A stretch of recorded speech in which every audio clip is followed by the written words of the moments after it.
Hey there everybody, and welcome to today's video on what is pornography addiction. I'm your host, Dr. Dawn-Elise Snipes.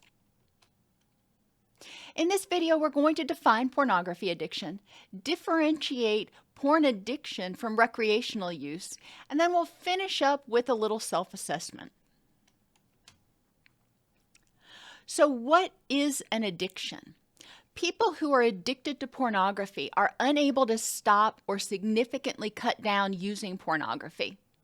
They've spent more time than intended thinking about, accessing, or recovering from the effects of porn use. They give up important social, work, or recreational activities in order to view porn. So instead of going to their office Christmas party, they stay home to watch porn, or instead of going out on a date, they would rather stay home and watch porn. Important relationships, including the person's self-esteem, are negatively impacted by porn use. And this is one that the person's self-esteem doesn't necessarily have to be negatively impacted, but that is one of those relationships that we look at. The person fails to meet obligations at work, home, or school because of porn. So maybe while they're at work, instead of getting their reports done or whatever it is they do, they're watching porn on their mobile device or even on the work computer. Continued use despite knowing it's caused or worsened physical or psychological issues. If the person had pain problems or sexual dysfunction and they continued using porn, even though they knew that the porn was making it worse, then that's a problem. Or if they continued using pornography, even though when they were not using, they were feeling more depressed or more angry or more anxious, then that's a problem. And experiencing psychological or physical withdrawal. Physical withdrawal comes in the form of cravings, low energy, insomnia, agitation, restlessness. Psychological is more like low motivation, depression, anger, irritability. Research indicates that recreational use of pornography is possible, just like recreational use of alcohol is possible. Not everybody agrees with viewing porn. Not everybody thinks it's okay. But from a very objective standpoint, it is possible to watch it and not develop an addiction. Regarding those who do develop an addiction to pornography, pornography viewing is usually not the problem per se, but a symptom of an underlying issue. The person may have started using porn in order to escape from physical or psychological pain. So it was giving them an outlet, it was giving them an escape. Or they may have started using porn and started using it a little bit too much, and then they started experiencing the physiological changes that happen to people with addictions. So when they're not using now, they experience withdrawal symptoms that are very uncomfortable, so they start using. Not everybody started using because of trauma or because of mood issues or something. However, the withdrawal symptoms maintain addiction for a lot of people because the withdrawal symptoms are so uncomfortable that a lot of people just give in to their cravings in order to prevent those feelings. Sexual release, whether through sex, masturbation, can produce the most intense release of dopamine, endorphins, and oxytocin of any non-chemical addiction. Anything endogenous, anything that you're doing within your own body that doesn't involve ingesting a substance, this is the most potent release. So you're flooding that circuitry way more than you usually would. Since pornography has never-ending novelty, the dopamine flood can be maintained almost indefinitely. Dopamine is your motivation chemical. Dopamine is your I want to do that again chemical. Dopamine is your I can't wait chemical. So when you're watching porn and every time you click that little space bar or whatever button you're clicking to advance to the next image or video, you get another hit of dopamine and your brain's saying, I want to do that again. That was awesome. So Watching porn in and of itself produces a never-ending flood of dopamine while you're doing it. Now, when you get to the point eventually where you get a sexual release, there's another flood of dopamine, but then there's that refractory period. While you're watching porn, if you're not masturbating at the same time or having sex at the same time, then that dopamine is just continuing to flood into the brain circuits.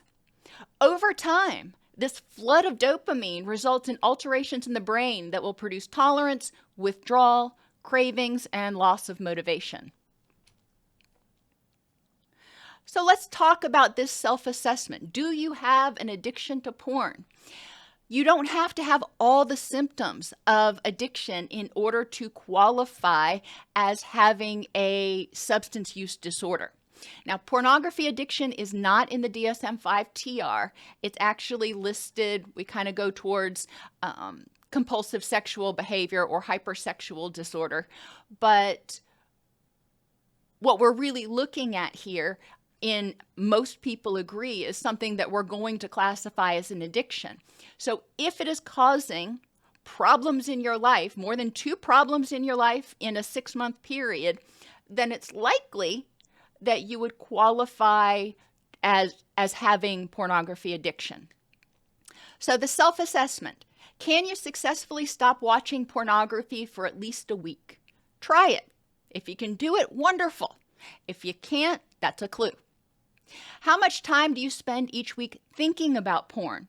That doesn't mean watching it. That means thinking about porn that you've watched in the past, or thinking about when you're going to be able to watch porn next, or how you're going to be able to access it. How much time do you spend each week watching porn?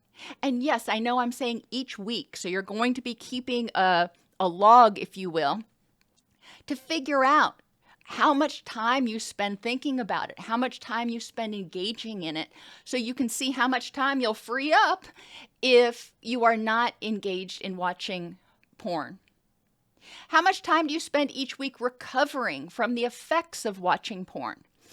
Now, there are a lot of places where you can access porn for free now, so the financial aspect isn't there.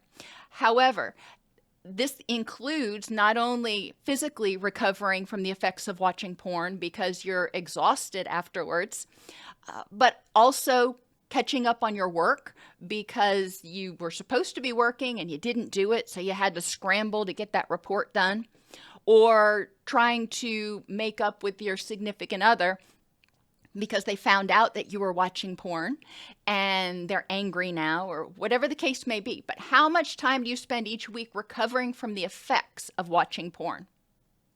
In the past month, so we have been talking about the week. In the past month, what social, work, or recreational activities, and this can include going to the gym or even mowing the lawn, which most of us don't like doing.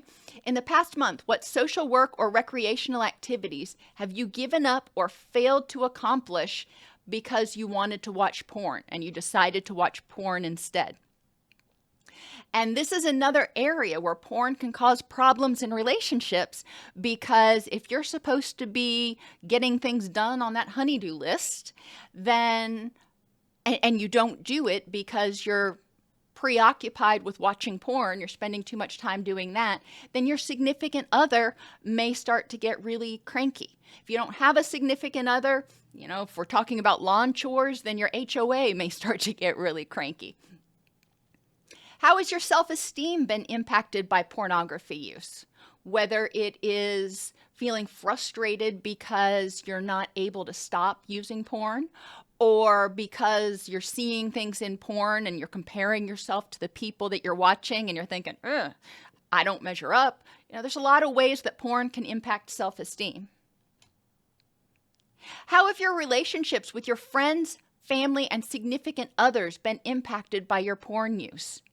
And this can impact the way you interact in the bedroom, in sex. This can affect the way you interact and the amount of time you want to spend with friends and family. If you're spending time with them, you're probably not going to be watching porn. And if your desire is to watch porn, then even when you're spending time with them, it's likely that at least some of the time you're going to be distracted thinking about porn and thinking, I can't wait to get out of here so I can get home and watch porn. Do you have any physical issues, including sexual dysfunction or insomnia, that are worsened by watching porn? Do you have any psychological issues like anxiety, depression, or anger management, or even addictions that are worsened by porn use? Some people, if they can't access porn, they will turn to another addiction in order to get that dopamine rush. Other people have combined, they've paired porn use with another addiction like drinking alcohol or using drugs.